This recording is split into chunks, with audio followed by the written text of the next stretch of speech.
23절까지 우리 같이 봉독하도록 하겠습니다. 우리 18절 같이 봅니다. 예수 그리스도의 나심은 이러하니라. 그의 어머니 마리아가 요셉과 약혼하고 동거하기 전에 성령으로 잉태된 것이 나타났더니 그의 남편 요셉은 의로운 사람이라 그를 드러내지 아니하고 가만히 끊고자 하여 이 일을 생각할 때 주의 사자가 현몽하여 이르되 다윗의 자손 요셉아 내 아내 마리아 데려오기를 무서워하지 말라. 그에게 잉태된 자는 성령으로 된 것이라. 아들을 낳으리니 이름을 예수라 하라. 이는 그가 자기 백성을 그들의 죄에서 구원할 자이심이라 하니라. 이 모든 일이 된 것은 주께서 선자로 하신 말씀을 이루려 하심이니 이르시되 보라 처녀가 잉태하여 아들을 낳을 것이요 그의 이름은 임마누엘이라 하리라 하셨으니 이를 번역한즉 하나님이 우리와 함께 계시다 함이라. 아멘. 하나님께서 아담에게 에덴 동산에 있는 모든 나무의 열매는 네가 마음대로 먹어도 좋은데 선악을 알게 하는 나무의 열매는 절대 먹지 말라고 하셨죠. 만약에 네가 그걸 갖다 먹게 되어지면 너는 반드시 죽는다 이렇게 말씀하셨어요. 그런데 아담이 하나님의 말씀을 듣지 않았죠. 아담이 자신의 아내 하와가 뱀의 유혹에 넘어가 가지고 선악과를 따먹고 그것을 갖다가 자기에게 주자 아담은 하나님께서 하신 약속과 말씀을 갖다가 생각지 않냐고 그것을 갖다가 먹고 말았습니다. 만약에 아담이 하나님께서 하신 말씀과 약속을 갖다가 기억하고 선악과를 갖다가 먹지 않았다면 죄가 세상에 들어오지 않았고 우리는 죽지 않아도 되게 되었을 거예요. 우리가 여기서 두 가지를 생각할 수가 있어요. 첫째 뭐냐면 하나님께서 사람을 만드실 때 자기 형상대로 만드셨기 때문에 하나님은요 사람과 인격적인 관계를 갖다가 맺으면서 살고 계셨다라는 겁니다. 하나님께서 자기 형상대로 만든 사람을 로봇처럼 하나님이 시키신 일에 아무런 생각도 없이 아무런 감정도 없이 하도록 만들지 않으셨다는 거죠. 만약에 하나님께서 자기 형상대로 만든 사람을 아담을 갖다가 로봇처럼 만들었다면 아담이 내 뼈 중에서요 내 살 중에 살아라고 말하는 그 아내 하와가 비록 선악과를 갖다가 먹으라고 강요한다 할지라도 절대로 먹지 않았을 겁니다. 하지만 하나님께서는 자신의 형상대로 만든 사람을 갖다가 로봇처럼 만들지 않았기 때문에 아담이 선악과를 갖다가 이제 먹고 말았던 거죠. 둘째는 하나님이 자기 형상대로 만든 사람에게 선택할 수 있는 자유의지를 갖다 주셨다라는 겁니다. 하나님께서 아담에게 선택할 수 있는 자유의지를 갖다 주셨기 때문에 만약에 선악과를 갖다 따먹으면 반드시 죽는다라는 이런 약속을 갖다 하나님이 하셨던 거예요. 만약에 아담에게 이런 선택할 권리, 자유도 없었다면 하나님께서 아담에게 이런 선택의 문제를 가지고 삶과 죽음을 갖다가 결정하는 그런 약속을 갖다 하지 않으셨을 겁니다. 그러니까 아담이 선악과를 따먹은 것은 전적인 아담의 잘못이고 죄라는 거죠. 근데 문제는 하나님이 아담과 약속한 건 아담 한 사람이만 한 것이 아니고 아담을 대표로 해가지고 온 인류 하신 그런 약속이었던 겁니다. 그러니까 아담 한 사람만 죄를 지은 것이 아니라 모든 인류가 다 죄를 지은 것이 된 거죠. 그래서 죄의 싹인 죽음을 갖다가 당하게 된 겁니다. 그래서 하나님께서는 죄로 인해서 죽게 된 우리 인간들을 갖다가 구원하기로 결정하신 거예요. 하나님은 하와로 하여금 선악과를 따먹도록 유혹한 뱀을 향하여 저주하시는 가운데서 이렇게 말씀하셨죠. 창세기 3장 15절 보면 내가 너로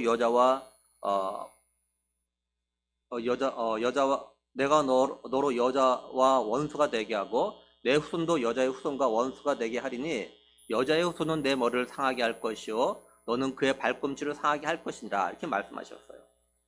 쉽게 말해서 하나님은 죄로 인해서 죽음을 맞이한 우리를 갖다가 구원하기 위해서 여자의 후손으로 구원자 메시아 예수 그리스도를 갖다가 보내시기로 약속하셨던 거죠. 그리고 하나님은 이 약속을 하신 다음에 이제 약속대로 메시아를 갖다 보내실 때를 갖다가 기다리셨습니다. 하나님은 어느 때 메시아 대신 예수님을 갖다가 보내는 것이 가장 좋을까 생각하시다가 드디어 예수님을 갖다가 보내시기로 결정하셨어요. 이거에 대해서 바울은 갈라디아서 4장 4절에서 이렇게 이야기합니다.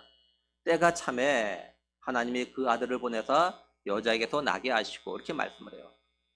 그러니까 하나님은 창세기 3장 15절에서 말씀으로 약속하신 걸 지키실 때 기다리셨다가 그 약속을 지키실 때가 되자 메시아를 갖다 보내신 겁니다.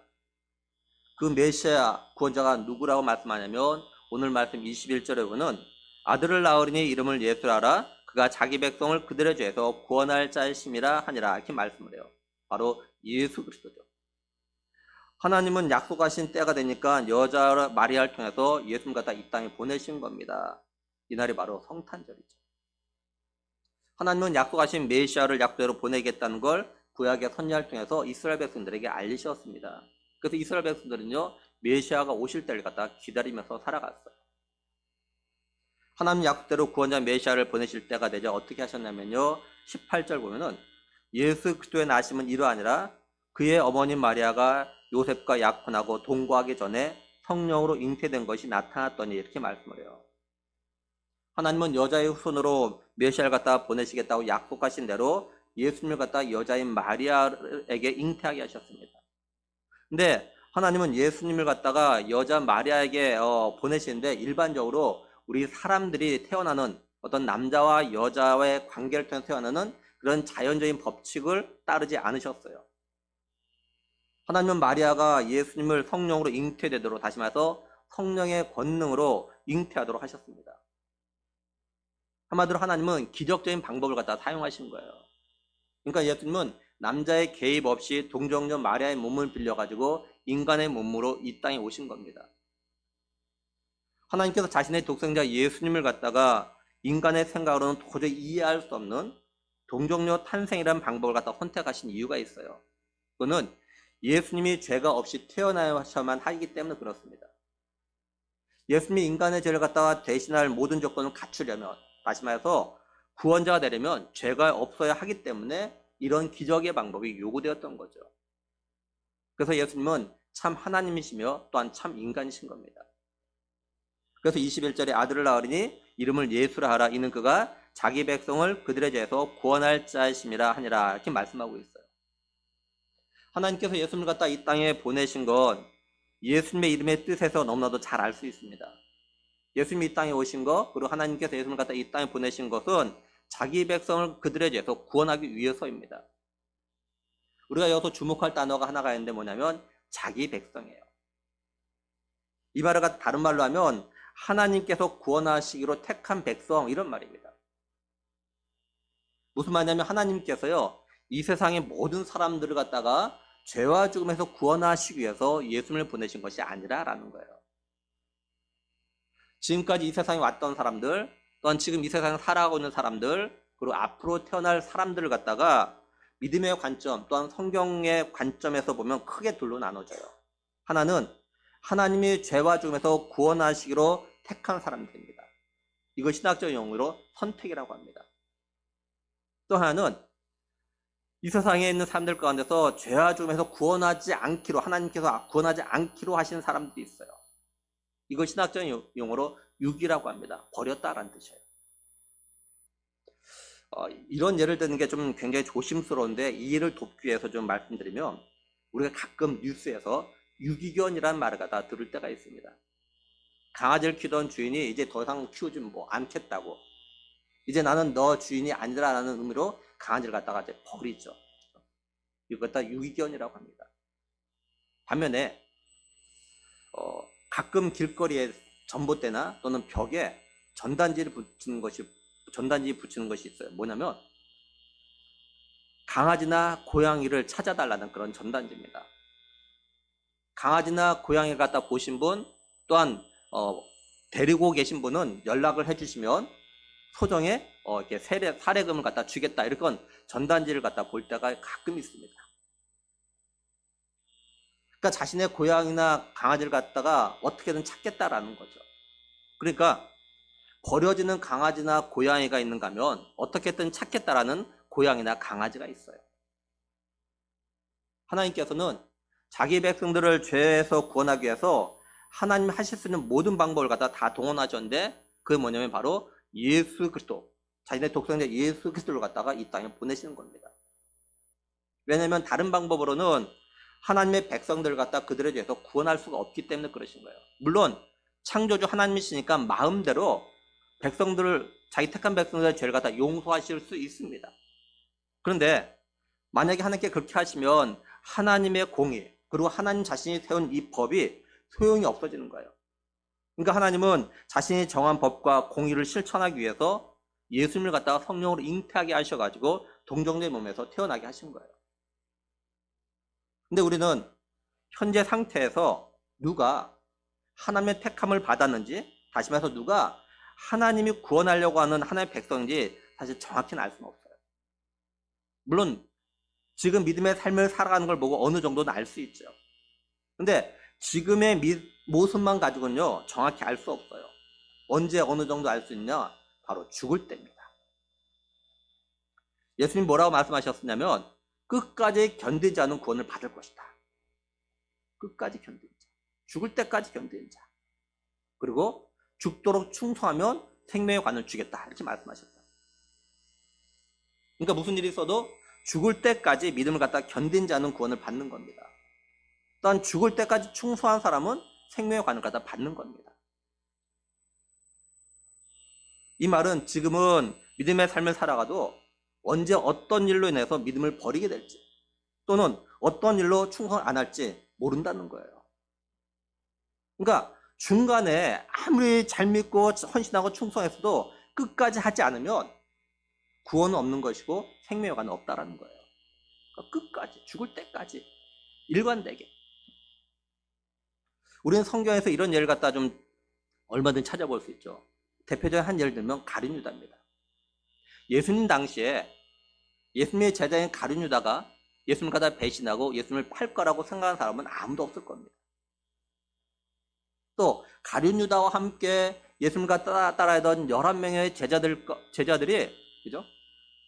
가룟 유다가 예수님을 갖다가 배반하고 팔 거라고 생각하는 제자는 아무도 없을 거예요. 또 한 예가 있어요. 대마입니다. 대마는 바울 사도와 같이 동역했던 그런 귀한 동역자입니다.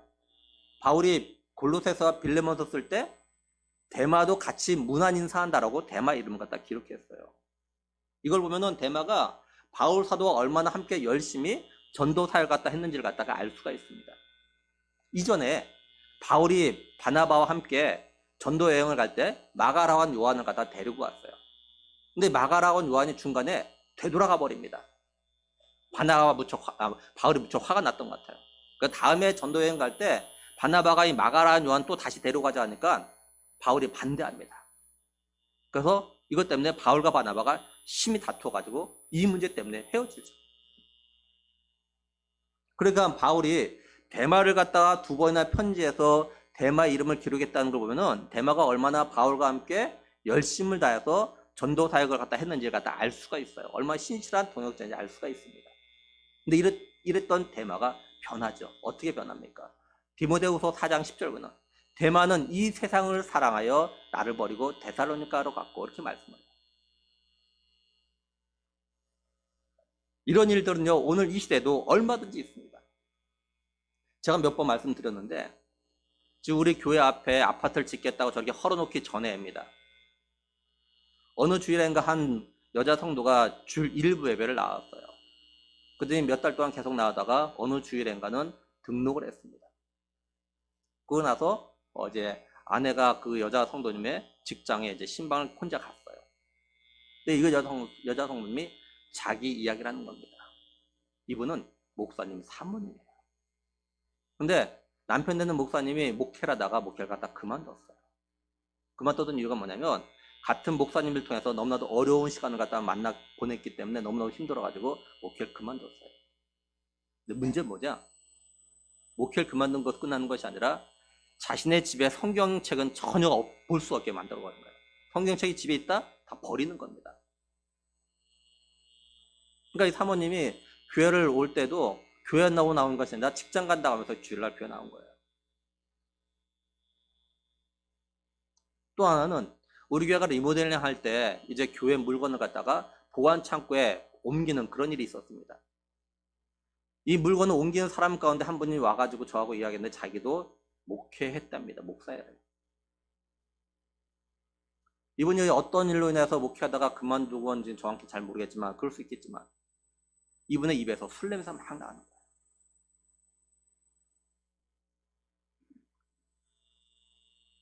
정말 목회를 상황에 따라서 그만둘 수는 있겠지만 그래도 그렇다고 해서 목사로서의 신분마저 버리고 세상 사람들처럼 살아가고 있었던 거예요.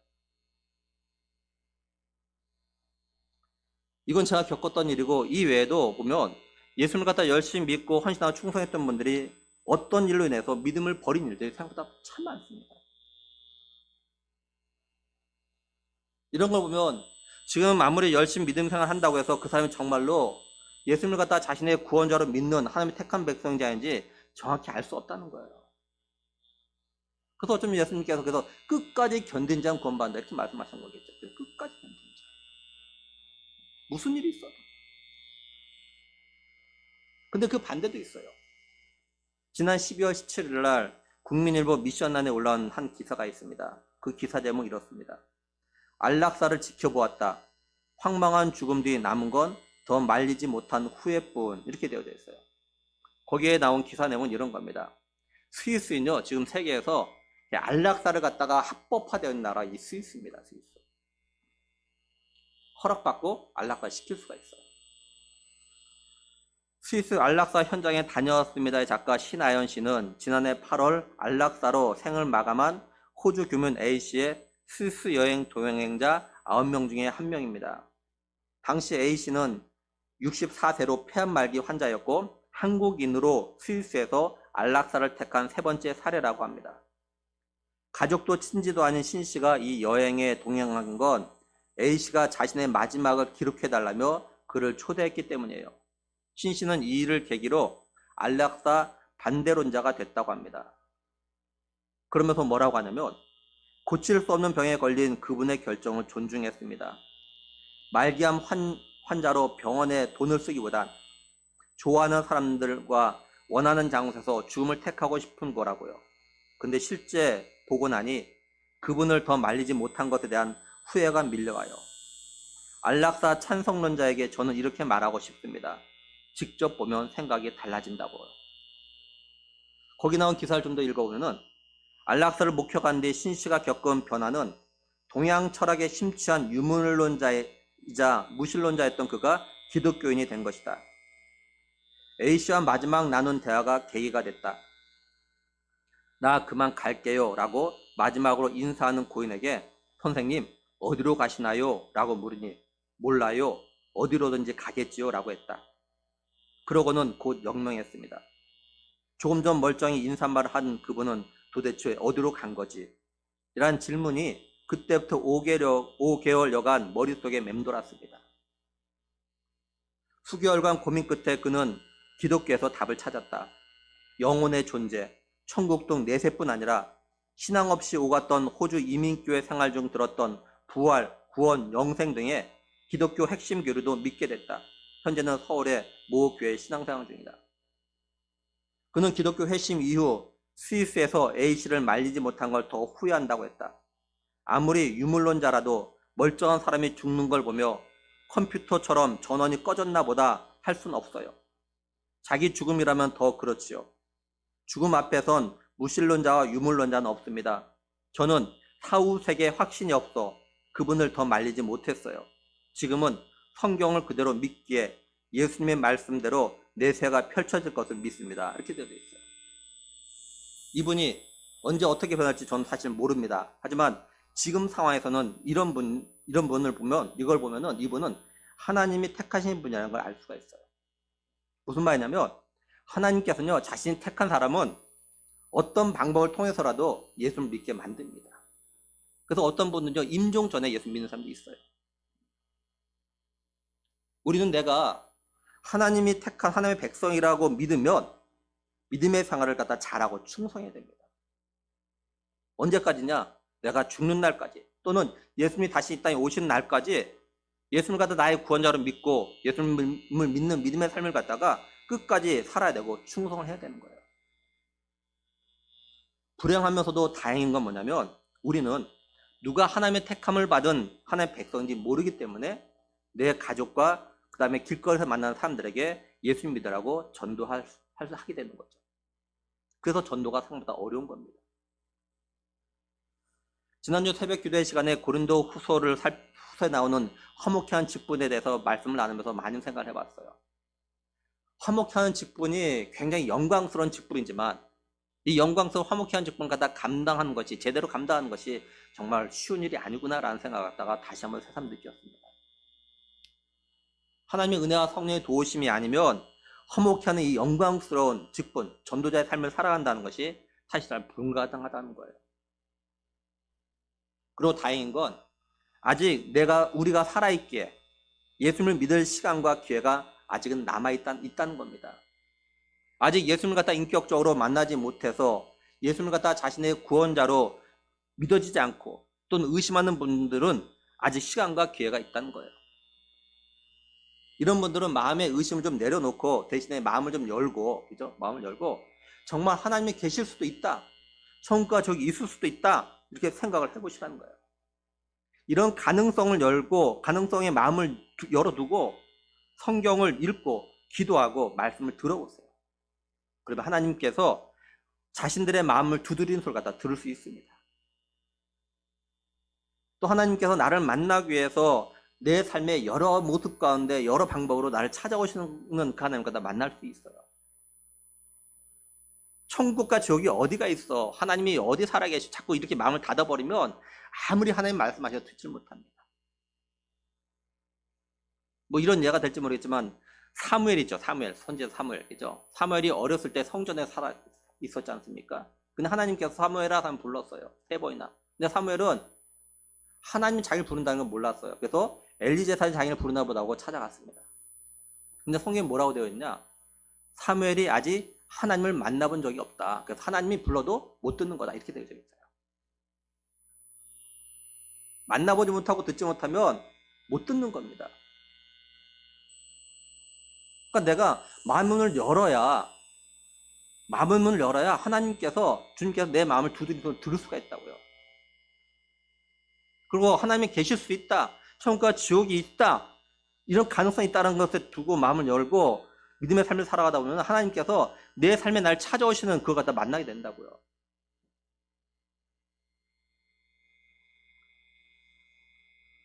또 우리 가족들이나 친척들 가운데, 또한 친한 친구 가운데 예수님을 갖다 안 믿는 사람들에게 전도할 기회, 그리고 이들이 예수님을 갖다가 믿을 수 있는 시간과 기회가 있는 것이 다행이고 감사한 겁니다. 그런데 명심할 건 뭐냐면 예수님을 믿을 시간과 기회가 무한정 주어지는 건 절대 아닙니다. 왜냐하면 나나 또는 내 가족이나 내가 전도하려고 하는 사람에게 어떤 일이 언제 어떻게 일어날지 아무도 모르기 때문에 그래요. 그러니 지금 예수님 믿고 지금 예수님 영접해야 되는 겁니다. 그래서 우리는 내 가족이나 친척 또한 친구들 가운데서 예수님을 안 믿는 사람을 위해서 기도하며 전도하는 걸 믿으면 안 되는 거예요. 그리고 더 중요한 거는 하나님께서 약속대로 예수님을 갖다가 언제 다시 이 땅에 보내실지 아무도 모른다는 겁니다. 예수님이 오신 오늘 성탄절 이날, 오늘 밤에 예수님이 다시 오실지도 몰라요. 아니라고 어느 누구도 장담할 수는 없습니다. 2000년 전 오늘 하나님께서 약속대로 예수님을 갖다 이 땅에 아기로 보내실 거라고 누가 생각했겠어요? 또 어느 누가 하나님께서 동정녀 탄생이라는 이런 방법을 통해서 메시아를 보낼 거라고 누가 상상했겠습니까? 하나님은 아무도 생각하지 못했던 때, 아무도 생각하지 못했던 그런 방법을 통해서 우리의 구원자 되신 예수 그리스도를 갖다가 이 땅에 보내셨던 거예요.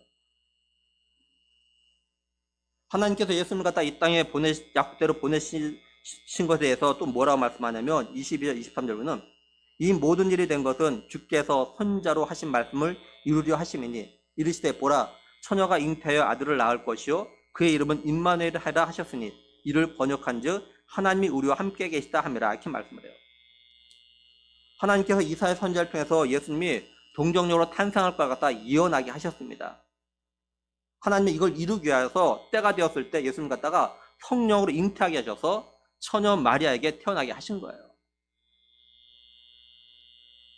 오늘 우리들이 이처럼 하나님이 선지자를 통해서 말씀하신 거 이루시는 분이라는 걸 믿는다면 우리는 지금 하나님 보좌 우편에 앉아 계신 예수님이 때가 되면 다시 이 땅에 오시겠다고 약속하신 것도 믿어야 한다라는 겁니다.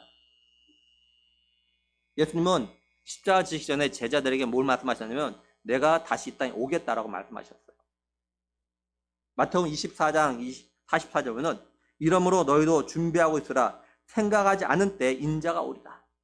또 요한복음 14장 3절에 가서 너희를 위하여 거처를 예비하면 내가 다시 와서 너희를 내게로 영접하여 나 있는 곳에 너희도 있게 하리라 이렇게 말씀하셨다고. 예수님이 우리의 죄를 대신해서 십자가에서 피 흘려 죽으시고 말씀하시고 약속하신 대로 3일 만에 부활하셨어요. 그리고 40일 동안 이 땅에 계시면서 많은 사람들에게 부활하신 예수님을 갖다가 보여줬습니다. 그러고 나서 때가 되어서 하나님 나라로 돌아가셨어요. 제자들이 보는 가운데서. 이때 천사들이 이렇게 제자들에게 이야기합니다. 사도행전 1장 11절에 이르되 갈릴리 사람들아 어찌하여 서서 하늘을 쳐다보느냐 너희 가운데서 하늘로 올려주신 이 예수는 하늘로 가심을 본 그대로 오시라 하였느니라 이렇게 말씀합니다. 그리고 성경의 마지막인 요한계시록 마지막 장 22장에 보면요 주님께서 이제 자신 속해 오겠다는 말을 갖다가 사도 요한에게 3번이나 말씀하십니다. 요한계시록 22장 7절에 보면은 보라 내가 속히 오리니 이 두루마리의 예언의 말씀을 지킨 자는 복이 있으리라 하더라. 또 12절에 보라 내가 속히 오리니 내가 줄 상이 내게 있어 각 사람에게 그가 행한 대로 갚아주리라. 그리고 20절에 이것들을 증언하시니까 이르시되 내가 진실로 속히 오리라 하시거늘 아멘 주 예수여 오시옵소서. 예수님께서 이렇게 말씀하셨으니 이 약속도 반드시 이루시기 위해서 다시 오십니다. 우리가 예수님이 다시 오신다는 약속을 갖다 지키실 걸 믿는다면 우리는 다시 오실 예수님을 기대하면서 기다리는 삶을 갖다 살아야 돼요. 예수님이 다시 오시면 상을 주시는데 우리가 행한 대로 갚으신다라는 것도 꼭 믿어야 됩니다. 우리가 꼭 기억할 건요. 우리의 믿음은요. 소위 패키지입니다. 한 세트입니다. 무슨 말이냐면 하나님께서 이 세상을 만드시고 또 우리 사람을 갖다가 만드신 것 그리고 우리를 갖다가 구원하시기 위해서 독생자 예수 그리스도를 갖다 이 땅에 보내셨고 그 예수님께서 우리를 갖다가 죄와 죽음에서 구원하시기 위해서 십자가 못 박혀 피 흘려 죽으셨다가 3일 만에 부활하셨다라는 것 그리고 하나님 나라로 가셨다가 다시 이 땅에 오신다라는 것 그리고 이 땅에 오시면 우리가 이 땅에서 믿음의 삶을 살아간 것에서 행한 대로 그대로 갚아주신다라는 것 이걸 갖다가 믿어야 된다는 거죠. 이 모든 거 하나의 패키지입니다. 한 세트예요. 이걸 다 믿는 게 믿음입니다.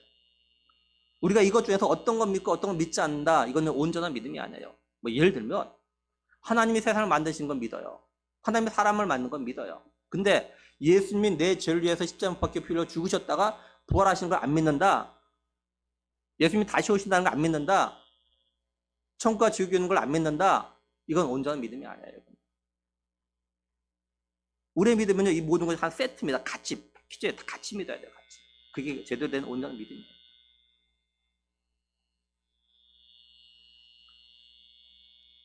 우리가 이런 믿음의 삶을 살아가는 게 우리를 갖다가 죄와 죽음에서 구원하시기 위해서 약속대로 이 땅에 오신 예수님을 갖다 가장 기쁘게 하는 겁니다.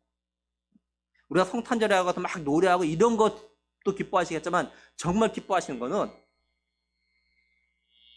나를 구원하게 해주신 예수님, 그죠? 이걸 갖다가 기억하면서 이 땅에서 제대로 된 믿음의 삶을 사는 거예요, 믿고. 그리고 아직 예수님을 갖다가 구원자로 믿지 않거나 의심되는 사람을 위해서 기도하는 겁니다.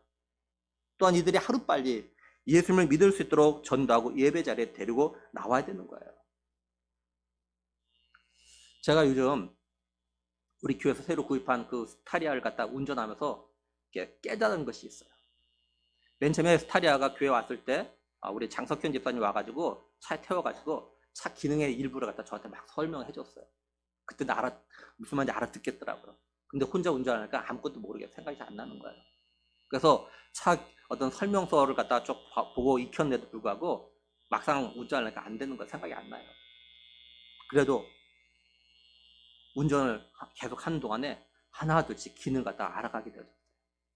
하다 보니까. 운전 계속합니까? 제가 이걸 통해서 깨달은 게 뭐냐? 우리가 교회 나와서 신앙생활 할 때 처음부터 모든 걸 알고 믿고 깨닫고 하는 것이 아니라라는 거예요. 꾸준히 예배 들어 나와서 말씀을 듣다 보면 하나씩 하나씩 깨달아 알게 되어지고 믿어지는 그런 은혜를 갖다 경험하게 됩니다. 그러니까 아직 믿음이 없는 분들은 최선을 다해서 예배 자리에 나와서 말씀을 자꾸 들어야 돼요. 운전을 해야 차차 운전을 해야 운전 그 차의 기능을 하나씩 알아가는 거지. 운전 안 하고 설명서만 가지고 되는 것이 아니더라고요. 마찬가지예요. 자꾸 말씀을 들어야 돼요. 예배 시간마다 나와서 말씀을 들어야 돼요. 처음엔 무슨 말인지 모르겠죠. 근데 자꾸 듣다 보면은 하나씩 하나씩 알아야 돼요. 귀가 열려요. 그리고 개인적으로 성경 읽으면 더 좋죠. 성경 읽으면은 설교를 들을 때 좀 더 빨리 이해할 수 있고 빨리 믿어질 수 있는 그런 은혜가 주어진다. 중요한 건 뭐냐? 자꾸 말씀을 들어야 돼요. 일주일에 겨우 1시간 나와가지고 겨우 2, 30분 설교 듣고 예수 믿어진다면 얼마나 좋겠습니까? 그것도 그 믿음이 자라면 얼마나 좋겠습니까? 근데 그게 안 돼요.